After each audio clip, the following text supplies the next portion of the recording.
ശാസ്താംകോട്ട ഭരണിക്കാവ് ജംഗ്ഷനിൽ traffic ഡ്യൂട്ടിയിലുണ്ടായിരുന്ന home ഗാർഡിന് തെരുവുനായയുടെ ആക്രമണത്തിൽ പരിക്കേറ്റു.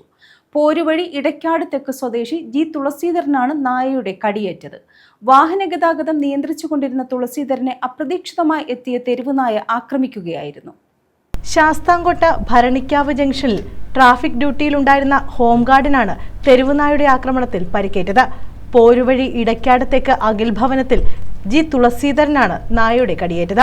വാഹനഗതാഗതം നിയന്ത്രിച്ചുകൊണ്ടിരുന്ന തുളസീധരനെ അപ്രതീക്ഷിതമായി എത്തിയ തെരുവുനായ ആക്രമിക്കുകയായിരുന്നു. വലതുകാലിന് ആഴത്തിൽ കടിയേറ്റ ഇദ്ദേഹത്തെ ഉടൻ തന്നെ ശാസ്താംകോട്ട താലൂക്ക് ആശുപത്രിയിൽ പ്രവേശിപ്പിച്ചു. പ്രാഥമിക ചികിത്സയ്ക്ക് ശേഷം പ്രതിരോധ കുത്തിവയ്പ്പുകൾ നൽകി. ഭരണിക്കാവ് ജംഗ്ഷനിലും പരിസര പ്രദേശങ്ങളിലും തെരുവുനായ്ക്കളുടെ ശല്യം രൂക്ഷമാണ്.